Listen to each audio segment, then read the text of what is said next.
Let me ask you something honest. Think about the people in your life right now, the ones you talk to every day, the ones you call when something good happens, the ones who are supposed to be there for you. Now ask yourself this, after spending time with some of these people, do you feel lighter or heavier? Do you feel energized or completely drained? Do you feel like yourself, or do you walk away feeling confused, small, and somehow wrong about everything? If you just felt something in your chest when I asked that, keep watching, because this video is for you. There is someone in almost every person's life. Maybe it is a family member. Maybe it is a coworker. Maybe it is someone you once called your best friend. And this person, without ever raising a hand, without ever doing anything obviously terrible, somehow makes your life harder. They take your energy. They twist your words. They make you question yourself. They make you feel guilty for wanting better. And the worst part, the part that nobody talks about, is that you still care about them. You still want it to work. You still lie awake at night wondering what you did wrong. You didn't do anything wrong. That's the first thing I want you to hear today. And I want you to really hear it, not just read it and move on. You didn't do anything wrong. You are not too sensitive. You are not overreacting. You are not imagining things. What you are feeling is real. What you are experiencing is real. And there is a name for it. You are dealing with a toxic person. Now, I know that word gets used a lot these days. Toxic. People throw it around so easily that sometimes it loses its meaning. But today, I am not here to teach you how to label people. I am not here to help you build a list of enemies. I am here to do something much more important. I am here to show you the smartest, most powerful way to protect yourself, to stay sane, to stay kind, and to reclaim your life without losing yourself in the process. Because here is the truth that most people never figure out. The problem with toxic people is not just what they do to you on the outside. The real damage happens on the inside. It happens slowly, quietly over time, like water slowly wearing down a rock. You don't notice it happening. But one day you look in the mirror and you barely recognize yourself. Your confidence is gone. Your joy feels like a distant memory. You stopped dreaming big because someone always had a reason why your dreams were silly. You stopped speaking up because it always somehow became an argument. You started shrinking yourself to make room for someone else's chaos. And that right there is why this conversation matters today. Let's start at the very beginning. Because before you can deal with toxic people, you have to understand something important. You have to understand what toxic behavior actually is. Not just the obvious stuff, the yelling, the insults, the cruelty, but the quiet kind, the kind that hides behind smiles, the kind that uses love as a weapon. Think about this. Have you ever shared exciting news with someone and instead of celebrating with you, they immediately found the problem with it? Instead of saying that's wonderful, they said, but what if it doesn't work out? Or are you sure you can handle that? Or they just went very quiet and changed the subject. That subtle thing. That quiet dampening of your joy, that is toxic behavior. It doesn't look dramatic. It doesn't look like abuse, but it kills something inside you slowly every single time it happens. Or think about this. You try to talk about how you feel. You try to express that something they did hurt you. And instead of listening, they flip it. Suddenly, you're the one who caused the problem. Suddenly, you are the one being selfish. Suddenly, they are the victim and you are the villain. And you end up apologizing for expressing your pain. You end up comforting the person who hurt you. If this has happened to you, I want you to know something. That is not love. That is not friendship. That is manipulation, and it is not your fault that you fell for it because these patterns are designed to confuse you. Psychologists have a term for this. They call it gaslighting. It is when someone makes you doubt your own reality, makes you question your memory, your perception, your feelings. And after years of this, people start to believe it. They start to think they really are too emotional. They really are too difficult. They really are the problem. You are not the problem. But here is what I really want you to understand today. Knowing that someone is toxic is only the beginning because knowledge alone doesn't protect you. Awareness without action is just pain with extra steps.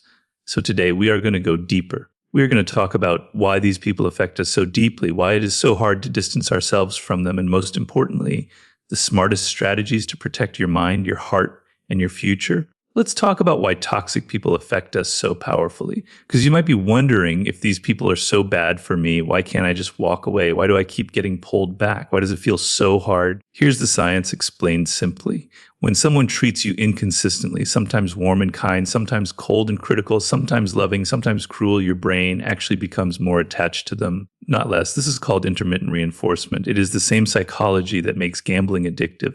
When the reward is unpredictable, when you never know when the kind moment is coming, your brain releases more dopamine every time it does. So those rare good moments feel incredible, intense, real, and your brain starts chasing those moments even through all the painful ones. This is why you remember the good times so clearly. This is why you think, but they're not always like that. This is why you keep hoping things will go back to how they were at the beginning. because your brain is wired to chase that feeling. And toxic people, whether they know it or not, often create exactly this pattern. Understanding this doesn't make you weak. It makes you human. But here is the shift. Once you understand the pattern, you have power over it because you can start to separate the feeling from the reality. Yes, those good moments feel amazing, but feelings are not facts. A moment of warmth does not erase a pattern of harm, and you deserve a relationship where the kindness is consistent, where you don't have to earn it, where you don't have to walk on eggshells waiting for it. You deserve consistency. You deserve peace. And I need you to believe that. Now let's talk about something that most people get completely wrong when they face this situation. Most people think there are only two options. Option one, stay and suffer. Option two, cut the person out completely. But this is a false choice. And for many people, neither of these options is realistic or even right. Sometimes you can't just cut someone out. Maybe it's a parent. Maybe it's a sibling. Maybe it's someone you work with every single day and you need that job. Maybe it's someone in your friend group and the situation is complicated. Real life is complicated. And anyone who tells you it's simple, that you should just cut toxic people off and move on, has probably never dealt with a truly difficult situation. The smart approach is not about elimination. It's about protection. It's about boundaries. It's about managing your energy and your exposure. And it is about understanding that you can choose how much power someone has over your inner world, even if you can't always choose how much they are present in your outer life. This is where we need to talk about boundaries, real boundaries, not the kind people talk about on social media, which often sounds like just blocking people and calling it growth. Real boundaries are internal. They are decisions you make about what you will accept, what you will respond to, and what you will walk away from. And they come from a place of self-respect, not anger. Here is a simple way to think about it. Imagine your energy is like a phone battery. Every interaction costs some of that battery. A conversation with someone who supports you, listens to you, genuinely cares about you, that recharges your battery. A conversation with someone who criticizes, manipulates, complains endlessly, or makes everything about them, that drains your battery. Now imagine spending most of your day around people who drain you. By the evening, you have nothing left. Not for yourself, not for your family, not for your goals, not for your growth. Boundaries are how you manage that battery. They are how you decide who gets your energy and how much. And setting them is not selfish. It is survival. But here is what nobody tells you about setting boundaries with toxic people. They will not like it. The moment you start saying no, the moment you stop immediately responding, the moment you stop accepting behavior that you used to accept, they will push back hard. They might get angry. They might call you cold. They might say you've changed. Like that's an insult. They might play the victim. They might tell other people that you are being unfair. And this is the test. Because the first time that happens, every instinct in you will want to cave. Will want to explain yourself. Will want to fix it. Will want to go back to the way things were just to stop the discomfort. Don't. That discomfort you feel when someone pushes back on your boundaries is not a sign that you did something wrong. It is a sign that the boundary is working. Think about that. A person who truly respects you will adjust when you communicate your needs. They may not like it immediately, but they will hear you. They will try. A toxic person, on the other hand, will resist because your boundary threatens their access to you. And that resistance is information, just telling you exactly who you are dealing with. Now, I want to talk about something that took me a long time to understand. And I think it might change the way you see this whole situation. Toxic people are often deeply wounded people. This is not an excuse for their behavior. Let me be very clear about that. No amount of pain justifies treating another person badly, but understanding the why can do something powerful for you. It can protect you from taking it personally, because here is the truth. Most of the time, when a toxic person tears you down, they are not really seeing you. They are reacting to something inside themselves, their own fear, their own shame, their own wounds from long ago. And you just happen to be in the room. Think about this. A person who genuinely feels good about themselves doesn't need to make you feel small. A person who is truly confident doesn't need to criticize your confidence. A person who is happy doesn't look for reasons to rain on your parade. The behavior says everything about them and almost nothing about you. When you internalize this, something powerful happens. You stop giving their words so much weight. You stop replaying their criticism in your head at 2 a.m. You stop trying to earn their approval because you start to understand that their approval was never really about you in the first place. This is not about becoming cold or indifferent.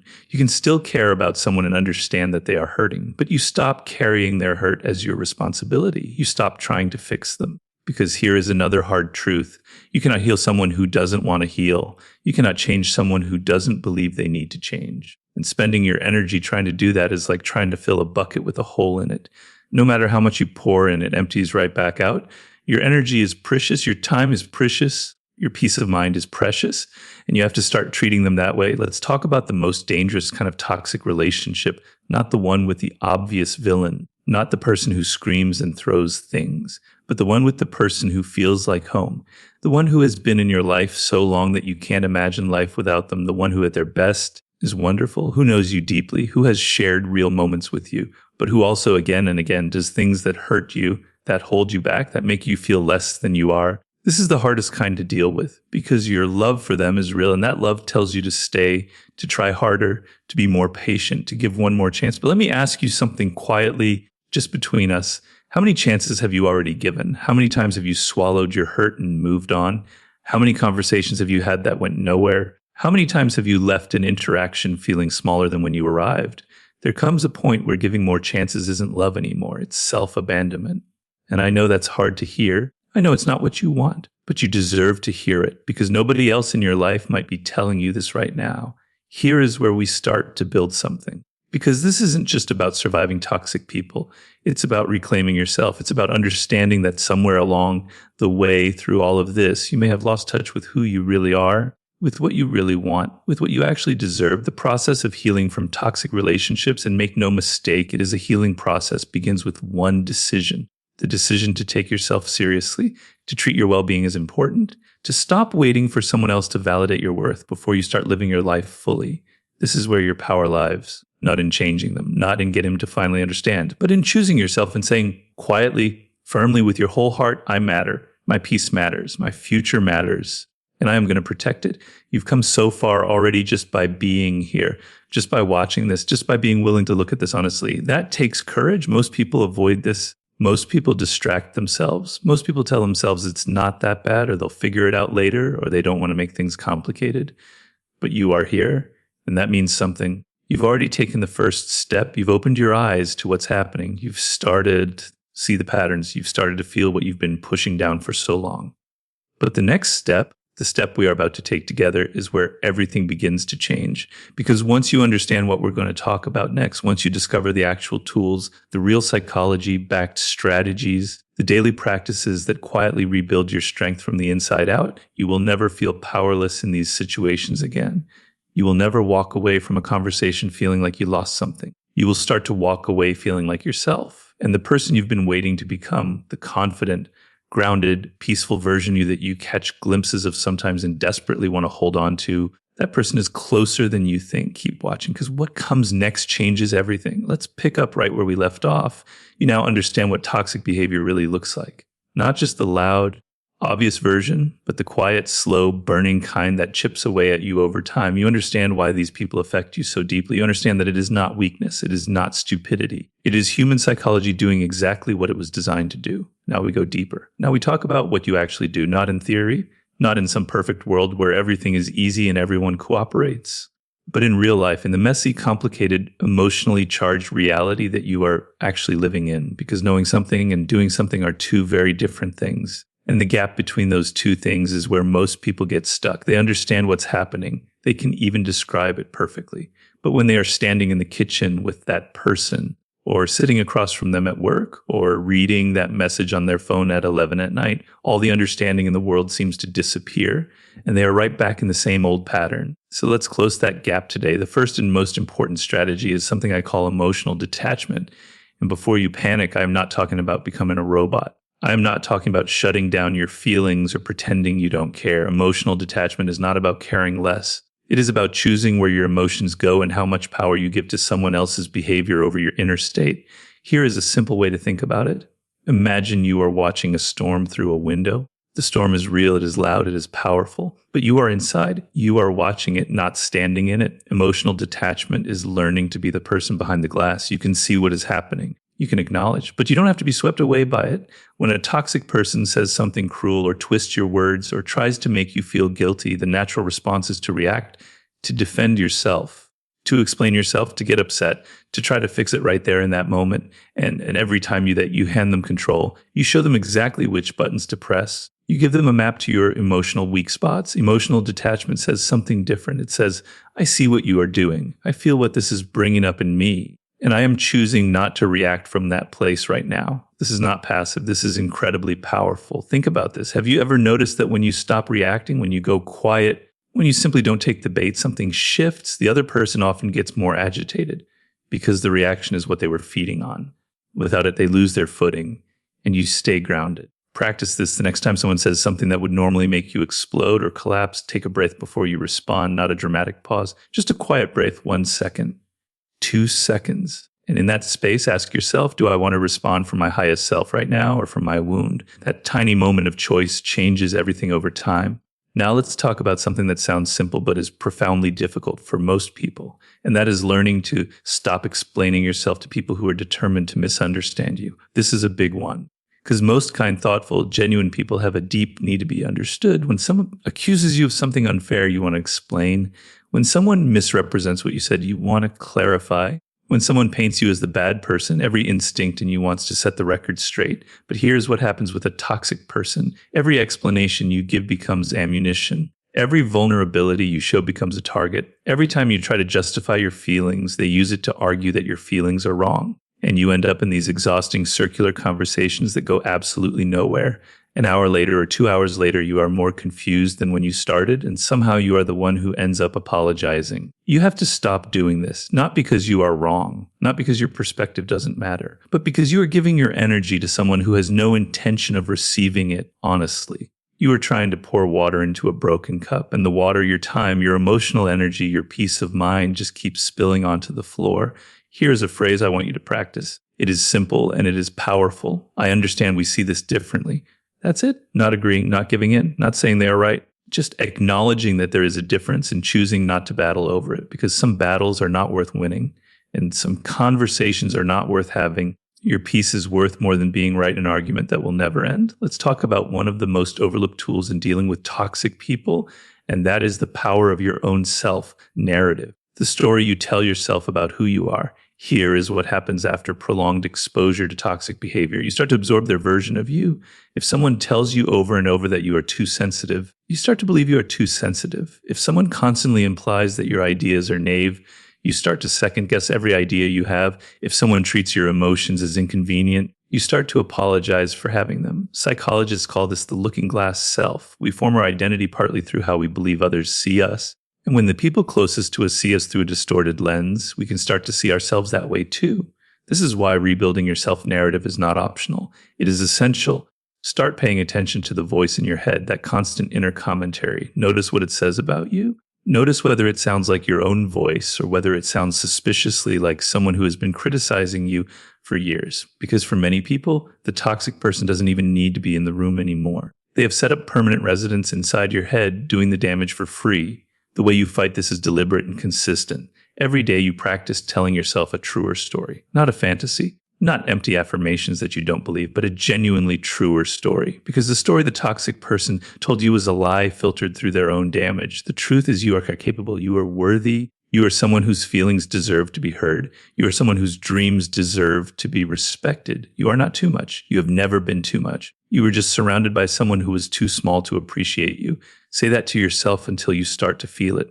And keep saying it even when you don't. Now I want to talk about the people you surround yourself with outside of the toxic relationship, because one of the most important things you can do when you are navigating a difficult relationship is build a support structure around yourself. Real, solid human connections that remind you who you actually are.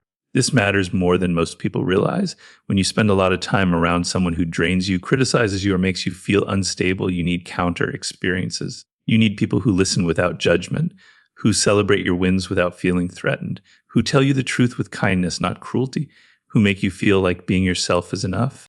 These people exist. And if you feel like they don't in your life right now, that is not a reflection of your worth. It is a reflection of where your energy has been going.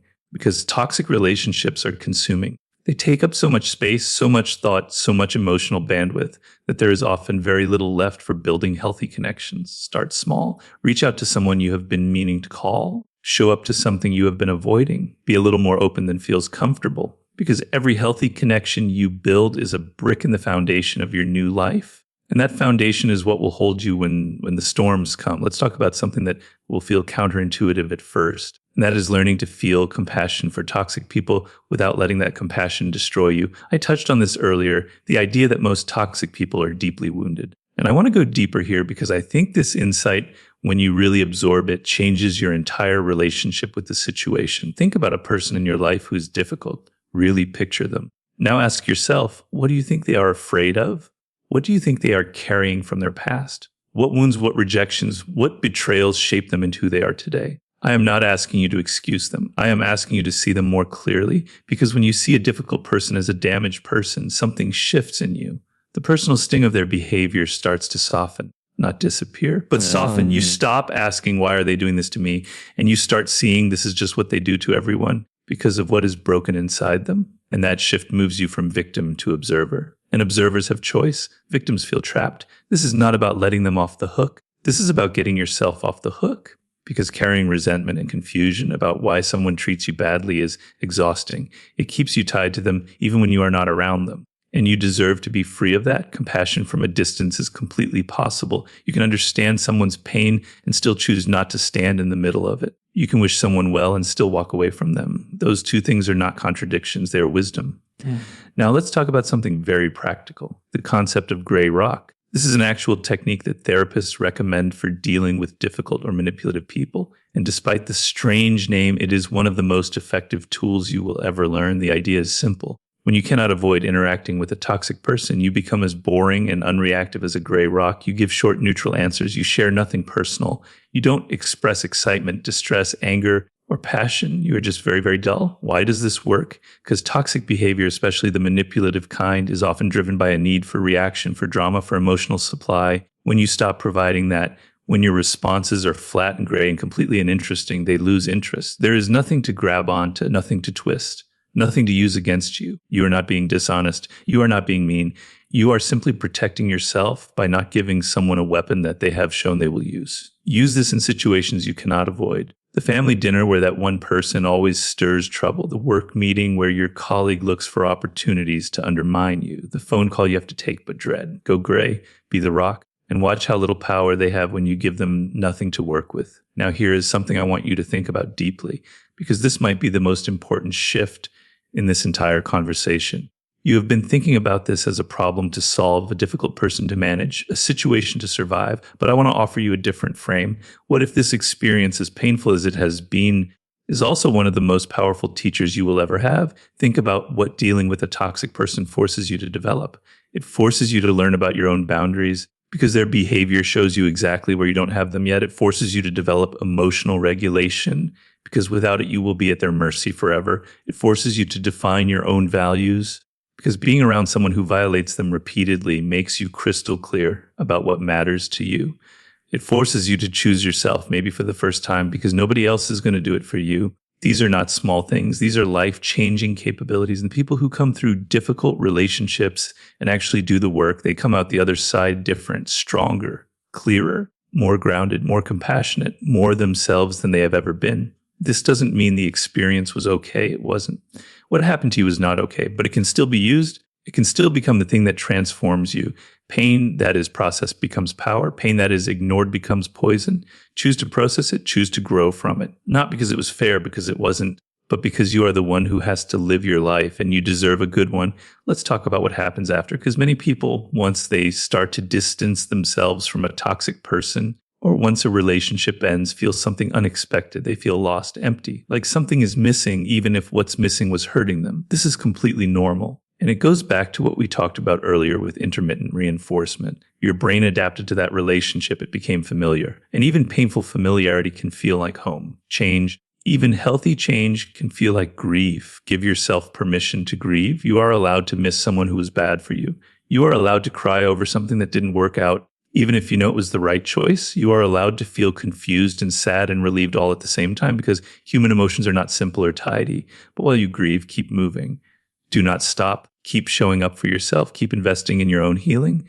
Keep building the life you want, because grief is a season. It is not a permanent address. And on the other side of it is something you might have forgotten exists for you. Peace, real, quiet, unshakable peace. Not the absence of problems, not a perfect life, but a life where you can breathe, where you can think clearly, where you can feel your own feelings without someone else immediately making them about themselves, where you can dream and plan and work towards something without someone waiting in the corner ready to remind you of all the reasons you will fail. That life is waiting for you. It is not a fantasy. It is a choice. And every small step you take toward it is real and meaningful and adds up. Let me say something directly to you right now, not to a general audience, to you specifically, the person who has been watching this, maybe nodding along, maybe feeling things you have been pushing down for a long time. You are not broken. Whatever they made you believe about yourself, whatever version of you was reflected back through their distorted lens, that is not who you are. You are someone who cared deeply, maybe too openly, maybe without enough protection.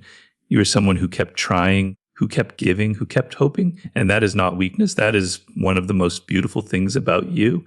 But now it is time to turn some of that care inward. Some of that energy needs to come home to you, to your dreams, to your healing, to your future. You have spent so much time managing someone else's emotions, walking on eggshells, trying to say the right thing, trying not to trigger the wrong reaction. Imagine taking all of that energy and pouring it into yourself instead. Imagine what you could build. Imagine who you could become. Imagine how it would feel to wake up in the morning and not have your first thought be about managing someone else. That is available to you, starting now. Not when things are perfect.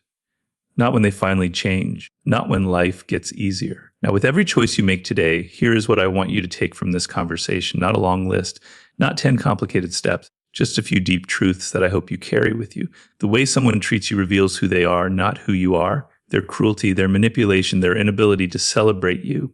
That is their limitation, not yours, never yours. Your boundaries are not walls, they are doors with locks, and you decide who gets a key. Setting them is not cruel. It is self-respect made visible. You cannot pour from an empty cup. Protecting your energy is not selfishness. It is the foundation of everything good you want to build and give in your life. Healing is not linear. Some days you will feel strong and clear. Other days the old patterns will pull at you and the doubt will creep back in.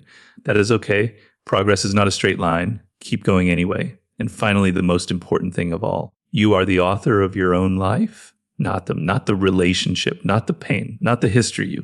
Every day you wake up with a pen in your hand and a blank page in front of you. What you write today matters. I know this has been a lot to take in. I know some of it hit places that are still tender. I know that real change is not as easy as watching a video. But something brought you here today. Something in you is ready to hear this. And that's something, that quiet, persistent part of you that keeps reaching toward better. That part of you is not wrong. It is leading you somewhere real. Trust it.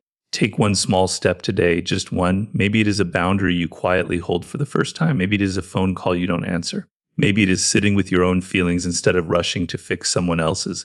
Maybe it is looking in the mirror and saying out loud, even if your voice shakes, I deserve better than this. And meaning it. One step, then another, then another. Your past does not decide your future. What happened to you does not have to define what happens next. The pain you have carried was real, but it does not have to be permanent. And the person you have been quietly hoping to become, grounded, peaceful, confident, free, that person is not some distant, impossible dream. That person is who you already are underneath all of this, underneath the doubt they planted, underneath the fear they nurtured. Underneath the smallness they tried to convince you was your natural size. You were never small. You were just in the wrong room. Walk out of that room, step into the light, and don't look back with regret. Look back only long enough to understand how far you have come, because from here, the road only goes forward. And forward is where everything you have been waiting for is quietly, patiently waiting for you. If this video spoke to something real inside you today, please take a second to like it.